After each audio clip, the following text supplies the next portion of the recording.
All right, I'm Jes. You've seen me before. There is sort of a theme to what I do, is that computers and the real world kind of don't quite work together. There's friction there, and that friction is interesting to me. Digital stuff has killed everything. We had all this technology before. It's all gone. It's been replaced with this new generation. Is that good? So I was starting to think about that. I was thinking about what was high tech before. And the highest high tech was the Astrolabe. For 1,000 years, it was like state of the art. The medieval smartphone is like someone else's talk. It's a lot like the slide rule. It's really a combination of two ancient technologies. The dioptra is a way to measure altitudes. It's kind of like a sextant. And the planisphere, we still use them. They're star maps. And it could do hundreds of other things. It was invented in ancient Greece, or the math was. They were actually made probably in Egypt, helped touch off the Islamic Golden Age. The knowledge was transmitted back to Europe in time for the Age of Exploration and was still state-of-the-art for hundreds of years until clocks and telescopes sort of killed them in the 1600s. That knowledge has not been lost, but it is sort of rotting. There are websites, most of them are not great. The books are out of print. This guy, James Morrison, spent the 1980s and 1990s figuring out how to do astrolabe stuff with computers of that era. He wrote a textbook about it, and then he died and the book went out of print. An astrolabe is made of parts. Each part is like a standalone thing, and I was like, oh, that actually makes it approachable. I could make them one at a time and see how far I get. The heart of it is this sort of glorified spherical graph paper, which represents your local sky. So the dot in the middle here, is straight up, and the axis here is like the axis of the Earth. So the stars are turning around you. And you need a different one for where you are on Earth, how far north or south you are. Around that, when I started thinking about this, I had this PCB ruler from Adafruit. Probably some people here make PCB art. I know that's true. You can make other things with it, with that technology, and it's high precision. And I was like, I want to learn how to do that. So to make PCB stuff, you need to use a program like KiCad. KiCad is hellaciously complicated. And it has an API that I could never get to work, so I couldn't figure out how to do anything programmatically in it. But I discovered that the save file formats are plain text, and you can just edit them. So you can be like, I want to draw a line segment from here to here. I want to write a number here. I want to cut a circle, an arc. It's just numbers, right? So I wrote some Ruby code. I spent a lot of time on Wikipedia learning spherical trigonometry, which was kind of a pain, but everything I do for fun requires trigonometry, so I was like halfway there. So it's not that much code to sort of walk around the circles and project it with spherical trigonometry, and then save it, upload it to someone who can print it, and then you have a physical object that's like really beautiful. And once I had that, I was like, oh crap, I have to do the rest of this project.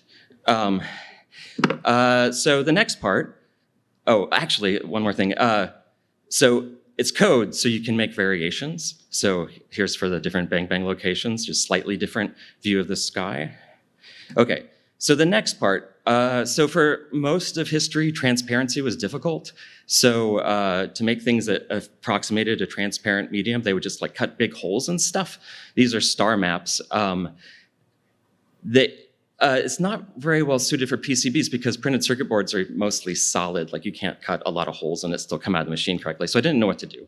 And the other thing is you can't just reuse an old design because the stars drift slightly, about 1 degree every 72 years. So these are from different centuries. And you can tell this star here is Antares, which is a bright red star usually near the horizon.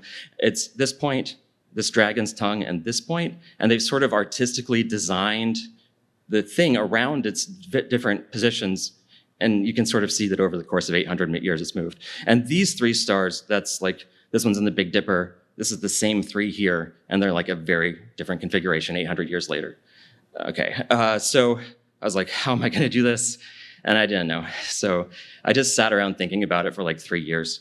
And I was like, okay, no way, I can do this. I can get the coordinates. I found this Python library that can give you coordinates of stars. So I wrote this thing, just give me the where does the star look like it is from our point of view. and then more trigonometry, just sort of like lay it out. And it's like, okay, now I have this computer-generated stuff that has the points in the right places, but the art stuff is still hard. And I was like doodling, trying to figure out what am I gonna do? How am I gonna make this? And it's like a creative project, which is way harder than just pure math. And eventually what I came up with is just write thousands of lines of hand-tuned drawing commands. This took like 2 months. If you've ever done turtle graphics or logo, it's like you move in the little arrow around, turn left, turn right, go this far. I just kept doing that until I had drawn the damn thing. And it's like, okay, now I have this image, what do you do? And I was like, well, you can cut intricate things if you have a laser cutter. So I found this company, Send Cut Send, which is great for cutting things out, but they can't do engraving. So you get the shape, but there's no text on it. I eventually found that someone else has a more expensive process called Pinocchio, where they can take the SVG and cut and engrave in one step. And then they sent me these. I was like, okay. And then I just sort of ran with that technology. To make the body of the thing, I just made several. This is me printing out PDFs of the different layers and like holding up to light, say, do these still line up? And they do, and I just screw them together, and I have a thing.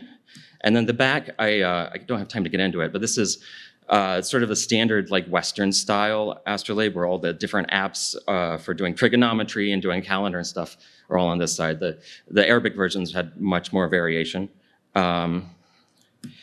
Okay, now there's just the only things left are the pointers. I did that in like actual 3D printing. This is OpenSCAD. Its language is like, I want to put a cube here, and then I want to cut a hole in it. And so you're doing a lot of geometry stuff, and it's unions and differences and addition and subtraction. So it's not that bad, and you can watch, you can have the thing on the screen and just sort of move around until it looks right. And then you just send it to Shapeways, except they went out of business, so you can't do that. But there's this other service called Craft Cloud, and they can do metal. The way it works is they 3D print wax, and then they pour molten metals into the wax, so you can do lost wax casting, but it's all done by computer. And the only downside is you have to get it done overseas, but I went with the cheap ones, that was fine. And you put it all together, and it looks like it's a real thing. And so like to show that this is actually still useful, I'm gonna do a real quick demo. It's a simulation. You need direct sunlight to tell the time, and I'm in the shadow right here. But we're gonna do it. So first off, you need to measure how high the sun is.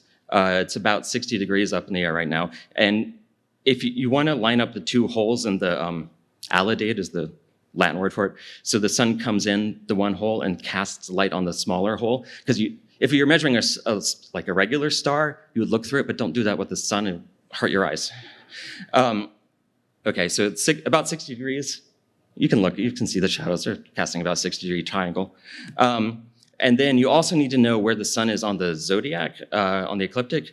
And so you have a calendar scale. It's August 24th. That's about 2 degrees in Virgo. You find that, you flip it over. Hang on, I should be holding my thing up. You flip it over, you look on this side, and it's like, okay, 2 degrees Virgo. These ticks are actually every other degree because it's tiny. So that's about here. And then you line that up. So, okay, so 2 degrees Virgo is at the 60-degree line, right there.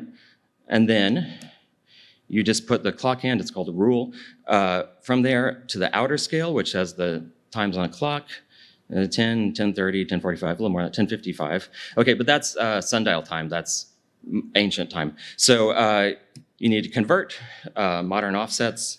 So it's about 1 hour off for daylight savings time.